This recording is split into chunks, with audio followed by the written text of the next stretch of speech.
So it's a matter of sitting through the fear, sitting through the discomfort, trusting, believing in yourself, knowing that this will work out.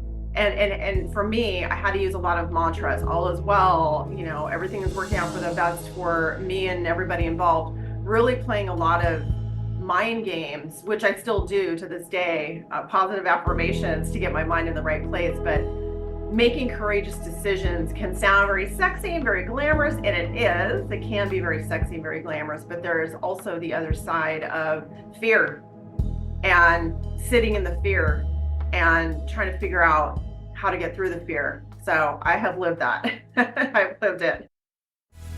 Welcome to The Courage Effect. I'm Suzanne Weller, and this is a show about growth and unleashing what's possible. You will hear inspiring stories about what courage looks like, how we navigate what's getting in our way, and the opportunities that surface when we choose courage over comfort. Let's get started. Hello, everybody. Welcome to The Courage Effect. It's wonderful to have you here today. My guest today is somebody who has recently written a book, and I'm thrilled to have her here to talk about it and her larger life and professional experience. My guest is Kate Walker. Kate is an executive consultant, life coach, HR expert, and author. Following 20 years of senior HR experience at global firms, including Nintendo and Publicis, she left the corporate world in 2021 to found Kate Walker Consulting, where she works to enhance leader skills, impacting company culture and profits. Kate's Amazon bestseller, A Candid Conversation, Lessons in Life, Love, and Leadership, is a combined memoir and guide offering lessons in self-awareness, empowerment, and success. Kate, a pleasure to have you here. Welcome to The Courage Effect. Thank you, Suzanne. Thank you. I appreciate that introduction. I'm really happy to be here. I'm excited. Me too. So I just read your book and it details such a personal and courageous journey, starting from your childhood to ending an unhealthy relationship and leaving your corporate career to create a life on your own terms. What really strikes me is that there have been a lot of pivot points in your life. So I'd love to start the conversation today with you speaking to some of those pivot points and how they eventually led you to writing the book. Yes. Well, wow. Thank you for reading the book. I appreciate it. I'm just, I know you're seeing my face like, oh my gosh, wow, my wow face. Thank you. I appreciate that. Yes. I wrote the book in the spirit of sharing these different pivot points that I know the podcast here is called The Courage Effect. A lot of these pivot points took a lot of courage. So I'm happy to be here talking about these things, but I feel like there's always been, I guess, a calling, for lack of a better word, to bring me to a different place. And my first pivot point, I would have to say, which I write about in the book, is my desire to go away to college. I went, I think, maybe 500 miles away, thereabouts, to college. I left my hometown that I grew up in to go to San Diego. I live in California. And that felt like a very exciting change, a very exciting pivot point, an exciting new chapter for me based on some things that had happened in high school and just growing up. I was ready to see something new, see new people, meet new people, and to a degree, reinvent myself. It's like, how can I get to a how can I be my authentic self or the best version of myself in a different environment? So that's what led me to go to San Diego and to go out of the area for college. And it really was a great pivotal point for me. I met some incredible people that are still friends today. I had an exceptional academic experience, which I didn't really have in high school. So really pursued a degree that felt really interesting to me, which was communication, actually. And that was the definitely one of the biggest pivot points so far in my life was that the desire to go to college, go away to college. That's great. It also strikes me as that when you're talking about growing up as a girl and sort of the different phases that you go through, Yeah. right? And wanting to like starting off with being more of the good girl and then transitioning a little bit. Yes. How was that for you when you went to college? Was there like an identity shift in that pivot? I think there was, like you talked about, I was a rule follower in my earliest days, definitely a people pleaser, really going with the flow, trying to always be just, blending in and all of that. And then as I write about in the book, there came a point in time where I got mad. I got really mad in my teenage years. I got mad at, school. I got mad at friends. I was mad at my parents. I was mad at a lot of different things. And that was a pretty unfortunate energy to live in all the time, being angry all the time. So yes, I do feel like when I went to college, I put that kind of happy hat back on because I was feeling happier. I was feeling in a better space. I was reinventing myself. I was finding friendships and clubs for that matter that were making me happy. And that to me is a space that for all of my life has been a happier space to live in, obviously. And there have been different pivot points along the way where I found myself back in that negative energy due to different things. And that's not it's not where I like to be. And I've learned as I've gotten older that you really have to be very intentional with your thinking, your thoughts, your mind in especially those decision making points that get you to a better place, but managing some of those runaway thoughts that I have a lot of all the time. It's a constant, constant opportunity and challenge to get my mind right. But yes, it does feel a lot better to be in just a more positive place in general. I have learned that. Yeah, undoubtedly. Well, and I'd love for you to transition a little bit to ending your relationship because that was Yeah. obviously massively transformational in your Oh life. gosh. Yeah. So in my mid-20s, I met a guy and really was interested in him, despite the yellow flags and red flags, which I write about in the book. But I was so I so desired to be in a relationship that I let those flags, I ignored them. And obviously hindsight is 2020, but really wanted to be in this relationship very, very badly. And this person was obviously, well, not obviously, but became a very good friend over the years. And we decided to get married. And then we decided to have two children. And raising young children is hard. It's hard work. It's very challenging, and the toddler energy and the baby energy, and not knowing what to do or how to do it. Trying to find books that will help you. So they were some very, very challenging times. And then moving into a fixer-upper house, that was a whole other that's a whole other challenge. And life became very difficult, very difficult. It became difficult to have basic conversations. What do you want for dinner? That became a very challenging conversation. It became really, really hard. Um, and I was in a very dark place, which I write about in the book. I was in a really, really hard place that was just the depths of despair and sadness, especially knowing how unhappy I was in the relationship, but having two young children. Mm. That's what I had to really reconcile. It's like, I know this isn't right. This is going in a not good direction. And I'm very unhappy, but I have these two children, and now they're going to come from a broken home. That's what this is? That's where my life has gone.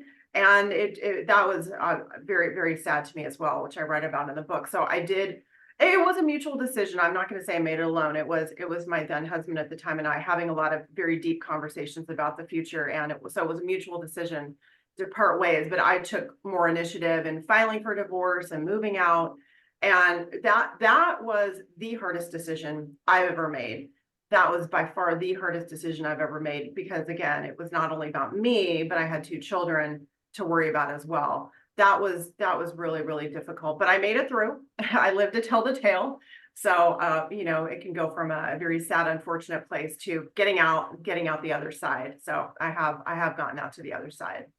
Yeah, undoubtedly. And what really struck me too is that you've cultivated such strong relationships with your kids. Oh, yes. Thank goodness for that. Yes. In fact, you and I were talking before we started recording, and it was my younger son's birthday over the weekend, and my older son, who's away at college, flew up to help us celebrate. And I told them as we were sitting together, I said, "This feels so good. I'm so blessed. I'm so lucky that we're friends. We like each other. We have fun together." So that is something that has been also very intentional for me in raising them is being a parent, but also trying to establish nice relationships with them where we enjoy each other. So I feel super lucky about my boys and I being really close and liking each other, appreciating each other. That's great. What's their response to been sorry. What has their response been to your book? Well, it's interesting because when I was writing the book, I really had my head down. I was very focused on trying to see if I could even do this. It's a gigantic project, writing a book. It's a gigantic project. And I had my head down. I was dedicating weekends to writing the book. So I was in my own world and I was not telling anyone really that I was writing a book, except for the publisher I worked with.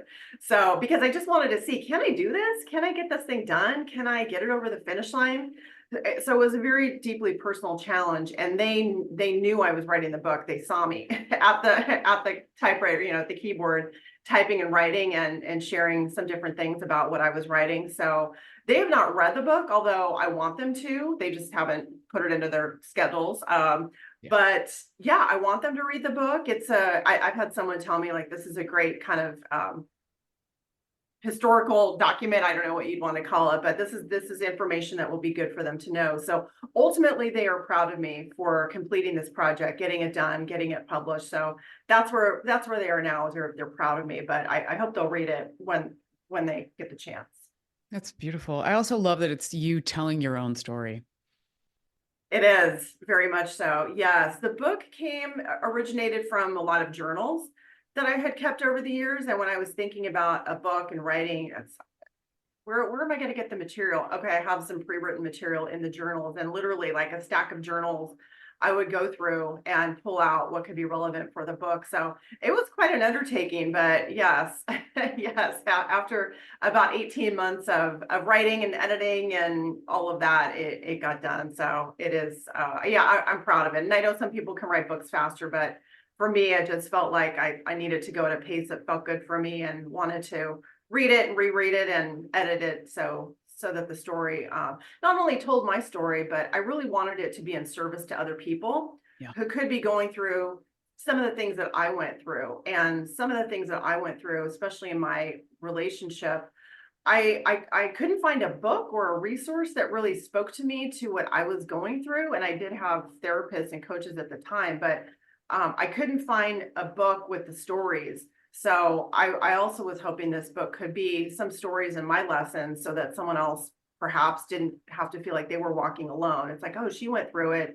I'm going through these things. Maybe maybe there's some nuggets of wisdom or information in the book that could help. So that's really, I couldn't write a book about me and just, it had to be about someone else at the end of the day. It's a book to help someone else. Well, and I definitely felt that in reading it. It's also, I mean, I love that you have the prompts, the different places throughout, and it is very much of a guide. I mean, it feels like Thank you. I'm walking beside you as I'm Oh, reading it. thank you. I appreciate that. Yeah, I appreciate that. Thank you. Yeah. Well, and it's nice to have something, as you said, that is a resource for other people that are going through similar circumstances, because there's all these theories and mindsets. I mean, we're both coaches, so we can speak to this. But when you're putting them into practice, that's the hard part. It is the hard part. That is like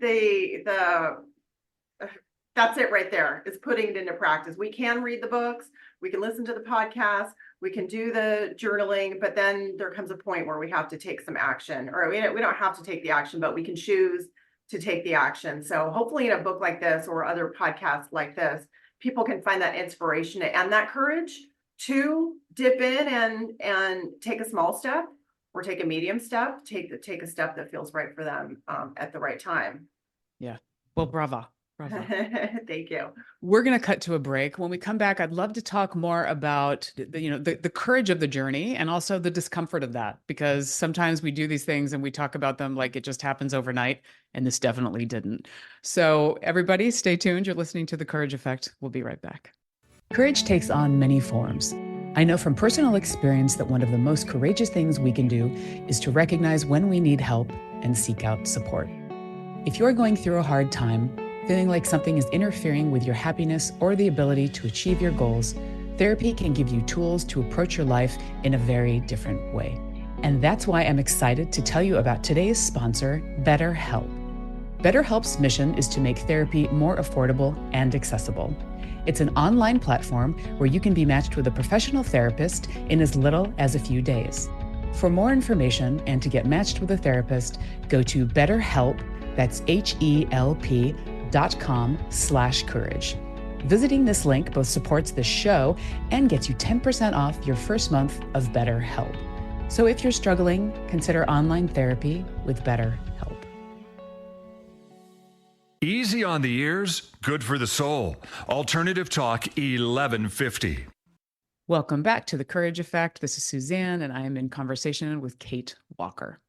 So Kate and I are talking about her book, A Candid Conversation, Lessons in Life, Love, and Leadership.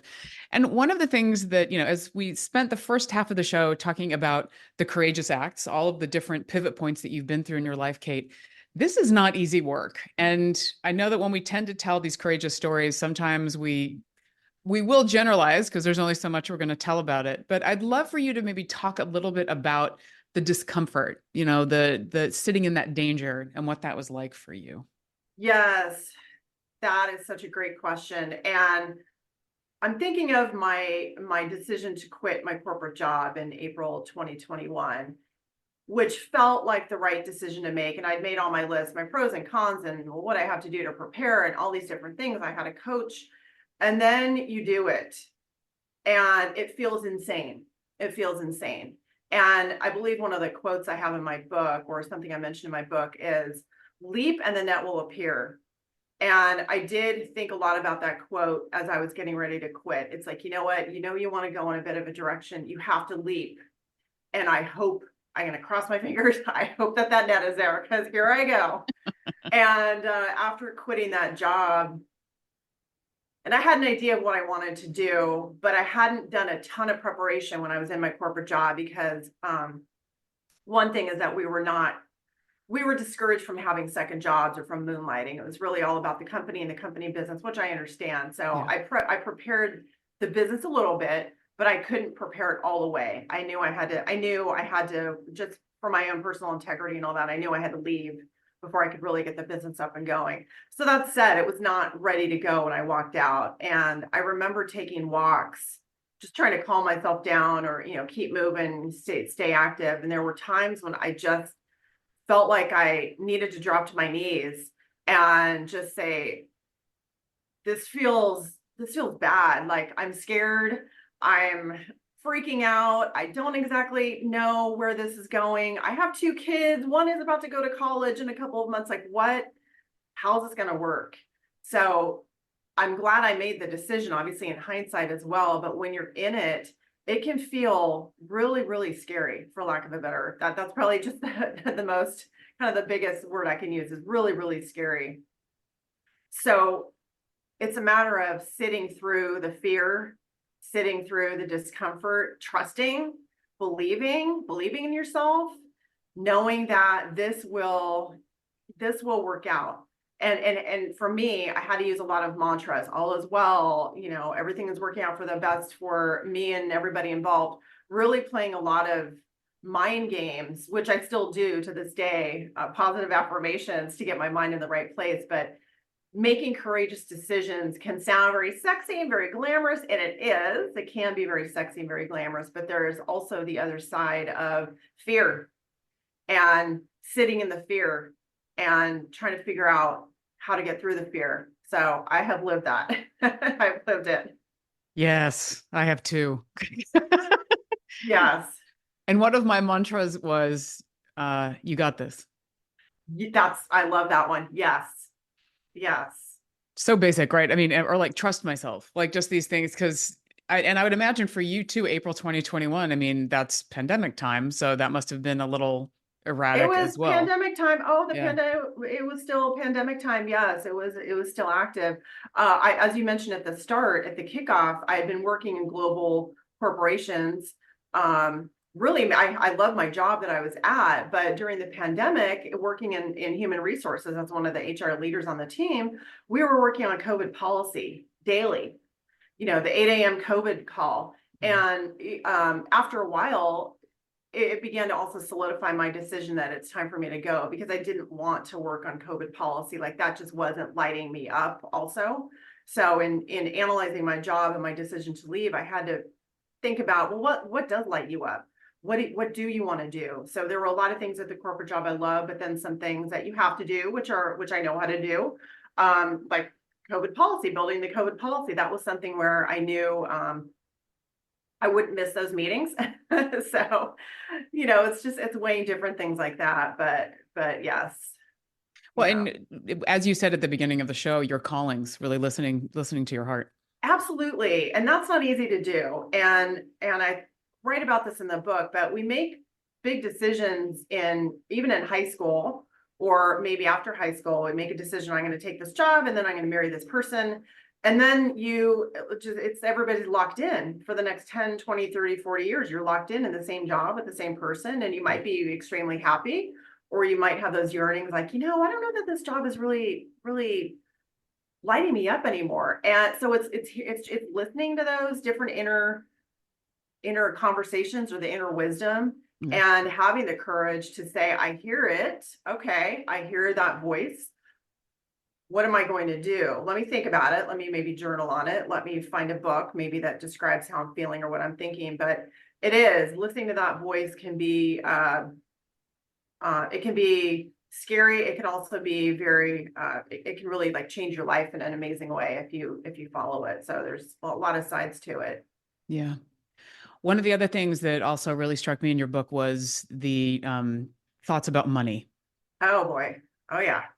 And that's a big one, I think, as women in general. I mean, even though, I was raised to be like, you can do whatever you want. You can, but there's still like these gremlins that are in there. And I know this is for men and for women, but especially when you're quitting your job, when you're going out on your own. But I know you had a mindset of, I'm just not good with money. And you had to get over that. Yes, I had a lot of different mindset blocks. I grew up in a very frugal household, so that's how I was programmed. I was programmed for frugality, and I was programmed for that's too expensive. We can't afford that. That was normal for me. Those scripts. That's how I grew up. Of course, it's normal, and it was very normal for me even getting into my career. Of course, I would start at the lowest entry point of pay. Like, why wouldn't you? It's not normal. So yeah, you have to live and learn a little bit to understand, wait a minute, there are some different choices here. There's some different paths we can take. And it really, I don't think I really started to wrap my mind around money mindset until I found the book, The Secret, where it was a lot of, money comes easily and frequently. That's still a mantra or an affirmation I say today. Checks come in the mail. Those are things I learned really in The Secret, and then decided I like that. I like that way of thinking, and I have nothing to lose. I'm going to try it. So that was really the beginning of trying to change my money mindset. And I have changed it a great, great deal. Even as entrepreneurs, solopreneurs getting this tax bills, it's like a sticker shock, like, oh my God, that's a huge tax bill. What? And then flipping it to, I guess I made a lot of money. Wow, that's a great thing. I can't wait to pay my taxes so that I can pay teacher salaries. I can pay for the stop signs and the stoplights. So it's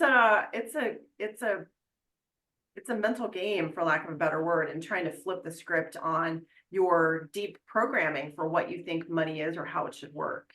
Yeah. I mean, and that's huge. That's huge. I mean, on so many different levels. And I mean, just as you said, like the idea of normal, you were really like needing to question normal in air quotes Oh, definitely. in so many aspects of your life. Yeah. And again, normal is a lot from our childhood programming. Yeah. What we were taught, it's very normal.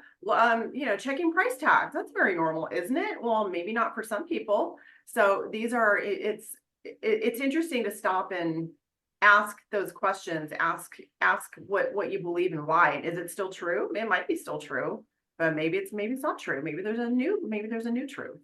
Yeah. And the stories that we tell around all of those. Yes.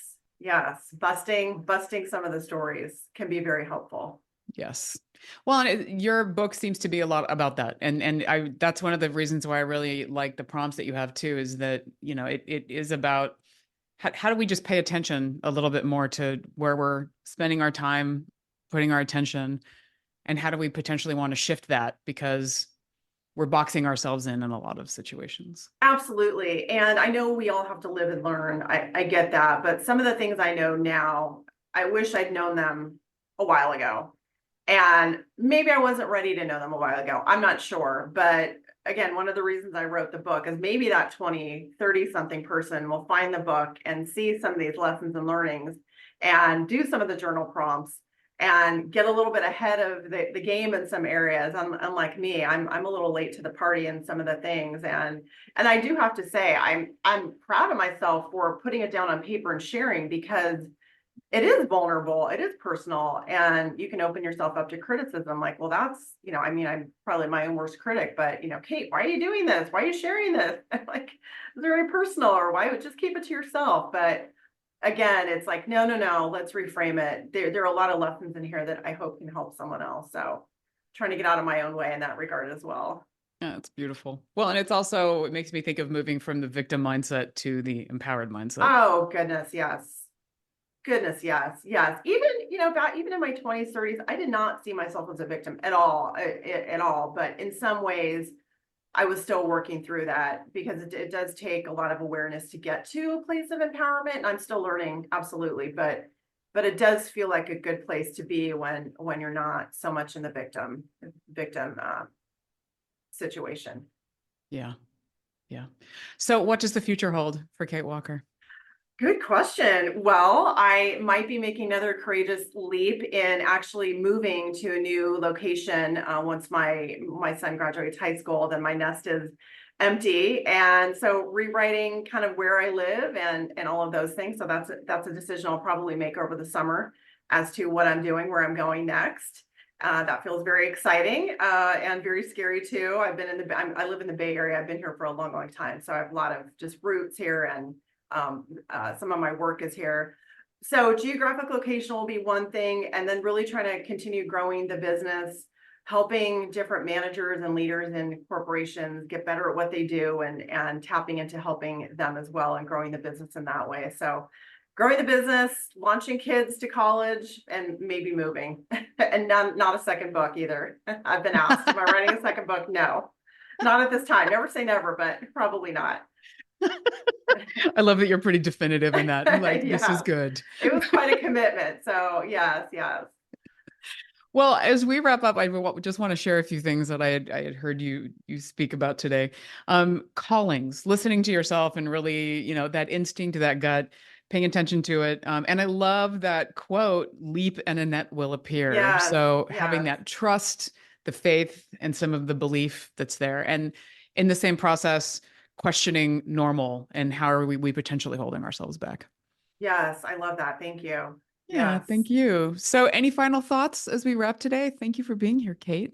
Thank you. Well, I think courage is a really amazing thing.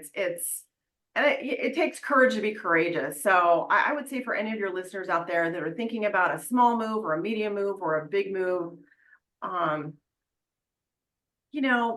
do your lists and your pros and cons, and find the podcasts and find the books, and then make that decision that really that inner knowing, that inner wisdom is guiding you to. There's probably something there to listen to. So listen to it, try it, go for it. One last thing too, something I read about in the book is as I was considering leaving my corporate job, there was a podcast that I came upon, and the woman in the podcast talked about the 1-year experiment.